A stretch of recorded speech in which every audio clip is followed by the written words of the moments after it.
La palabra ciencia, o las palabras o expresiones que derivan de ella, intervienen más de 400 veces en el Corán.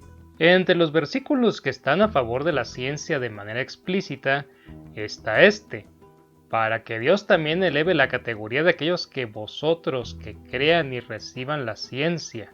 Y este: Señor, aumenta mi ciencia.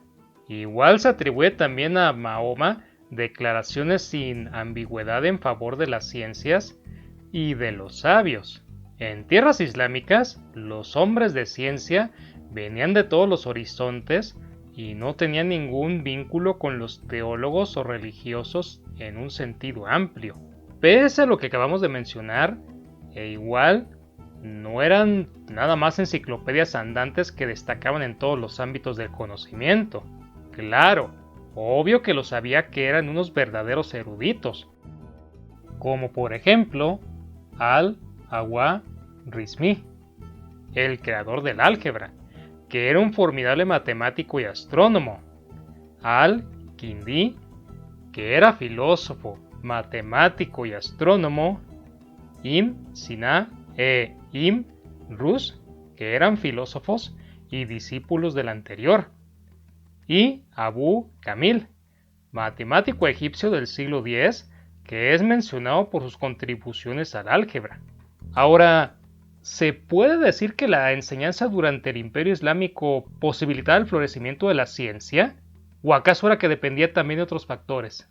En la primera fase de la historia del Imperio musulmán, que finalizó hacia mediados del siglo XI, se caracterizó por una enseñanza superior, privada, en la que el Estado intervenía por medio del mecenazgo, del mismo modo que lo hacían particulares. Los programas de esta enseñanza no estaban rigurosamente codificados, pero con la influencia de las primeras orientaciones de la época del califa Al-Ma'mún, la filosofía, las matemáticas y la astronomía contaban con un lugar privilegiado.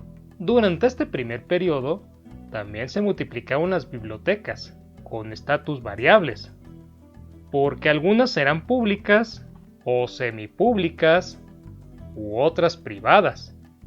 Además de su propia vocación, estas instituciones también fueron centros de enseñanza superior. En lo referente a las disciplinas religiosas, las mezquitas abrían sus puertas a los grandes profesores para cursos semanales y para debates. No sabemos si había lugares particulares para la enseñanza de matemáticas, astronomía y física. Sin embargo, para la medicina, se sabe que grandes profesores brindaban cursos ya fuera en su casa o en el hospital donde ejercían. En cuanto a la segunda fase, que comenzó con la llegada del poder selyúcida en el 1055, se caracterizó por la institución de colegios superiores, que llevaban el nombre de madrasa. Estos nuevos establecimientos se distinguen de los de la primera fase en un cierto número de puntos. En primer lugar, únicamente el Estado los financiaba. En contrapartida, este último tenía el derecho de vigilar la elección del perfil de los profesores y, en consecuencia, el contenido del programa. En el segundo lugar, los establecimientos tenían por misión proveer la ideología ortodoxa y oponerse, por lo tanto, a las demás ideologías, y en particular a las de las diferentes corrientes chiitas. Incluso las madrasa fueron creadas para luchar contra una de estas corrientes, el ismailismo. A partir del siglo XII y hasta el siglo XIV, decenas de establecimientos de este tipo fueron construidos casi por doquier del imperio musulmán. Es todo lo que se puede decir respecto a las instituciones de enseñanza, por lo cual no es posible describir el contenido y la práctica de la enseñanza científica, el perfil de los profesores y sus condiciones de trabajo. Por otro lado, la civilización árabe-musulmana se caracterizó por ser una de intercambios, comerciales desde luego, pero también culturales y científicos, lo que significa hubo una gran circulación de información de una extremidad del imperio a la otra. Lo mismo cabe decir para los intercambios entre científicos, que fueron posibles por la existencia del papel, y hubo correspondencia entre los sabios. Por ejemplo, en el siglo X, la correspondencia entre al-Binuni, astrónomo que trabajaba en ese momento en la ciudad de Kad, en Asia Central, y Abu al-Wafa, que vivía en Bagdad, la capital del imperio. También sabemos que Abu al-Wafa envió a al-Binuni no solo cartas, sino también libros. El árabe sería una lengua de la familia camítico-semítica, como el hebreo y al parecer el berber. Se unen a esta igualmente lenguas hoy en día desaparecidas o muy poco utilizadas, como el arameo, el siriaco, el egipcio antiguo y el líbico. El persa sería la inversa, una lengua indoeuropea, como el alemán, el inglés o el celta. El turco, que desempeñó posteriormente un papel importante en el imperio musulmán, pertenecía a una tercera familia, la de las lenguas altaicas, como el mongol. Las lenguas semíticas eran habladas en su mayoría en el Medio Oriente, igual que otras que desaparecieron después. El árabe tiene muchos puntos comunes con estas lenguas. Este recae en la construcción de palabras a partir de combinaciones de bases, que son biliteras, triliteras, hasta hexaliteras. El alfabeto árabe tiene 28 letras, a las que hoy se puede añadir 3 vocales mudas y una cuarta inerte que sirve para marcar la ausencia de vocal. La lengua árabe era hablada primero por las comunidades que vivían en Arabia y luego en las tierras que iban siendo conquistadas. En el siglo VII, algunas tribus importantes eran representativas para la práctica de la lengua. Sus miembros eran esencialmente nómadas, con grupos de comerciantes y agricultores que vivían en el oasis de la península arábiga. En esa época, el árabe era ya utilizado en el marco de algunas actividades culturales y religiosas monoteístas y paganas. La cultura árabe era sobre todo de tradición oral. Los poemas eran a menudo declamados y aprendidos de memoria, pero la escritura sí era utilizada, con motivo de algún concurso o para grabar el epitafio de un personaje ilustre. El segundo tipo de literatura era constituido por el sakh, que es una prosa rimada, que estructura sobre todo los discursos y que es más flexible que la poesía en la medida en que esta última está regida por reglas estrictas y hace intervenir los hemistiquios, la rima y sobre todo los ritmos. El poema, por su dominio del verbo, podía ser tentado por la adivinación o la profecía. Por ello, Mahoma combatió a algunos poetas con mucho vigor, los acusó de ser falsos profetas, e intentó, a veces sin éxito, atraer hacia él a algunos de ellos.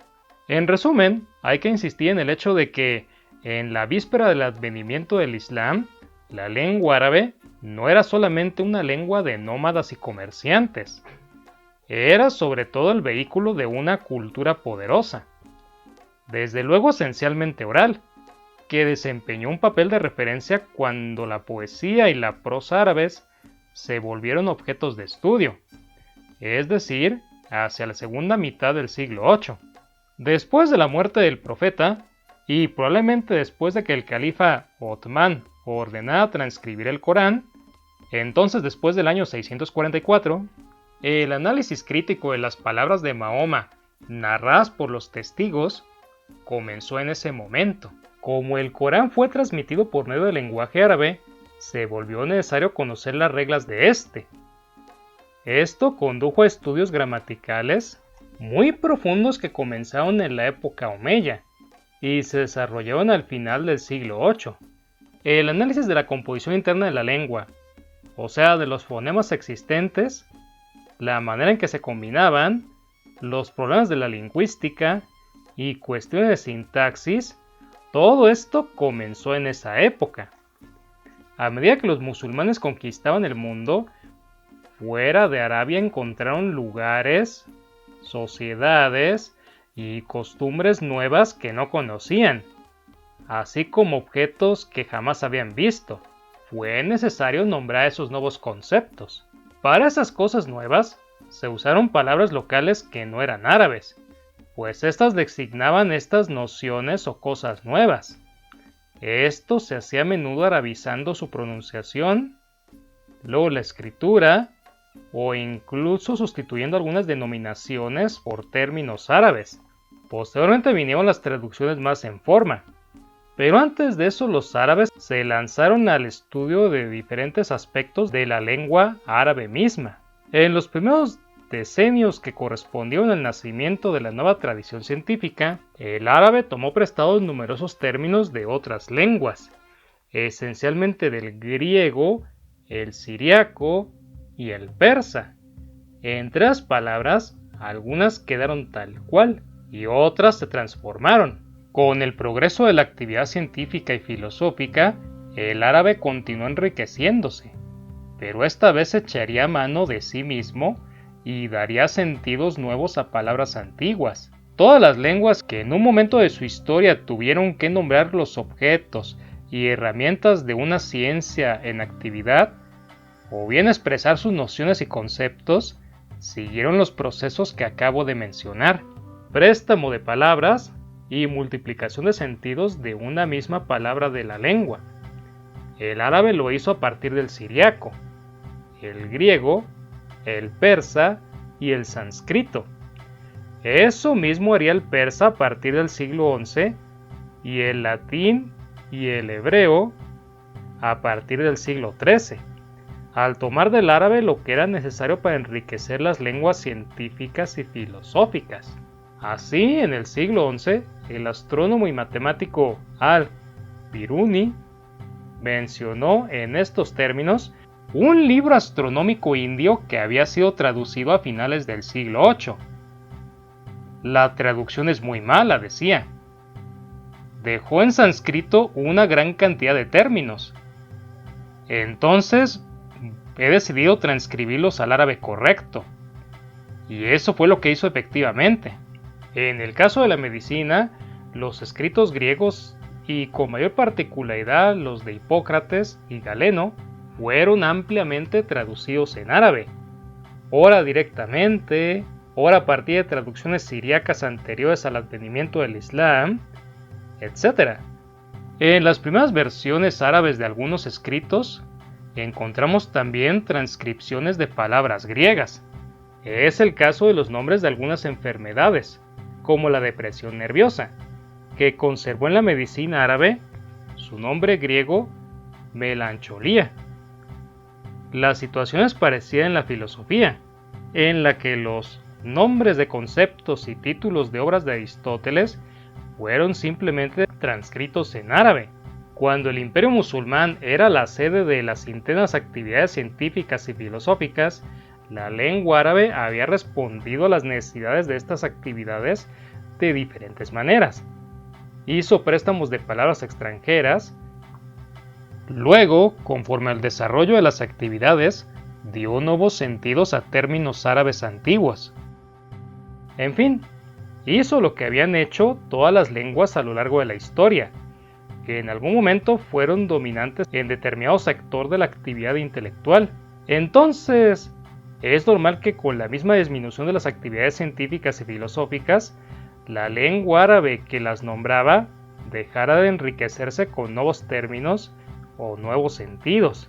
Ahora bien, esta disminución se venía ejerciendo a finales del siglo XIII y se puede observar a mediados del siglo XIV. Sin embargo, en esta tendencia general había casos particulares como la lógica y la literatura.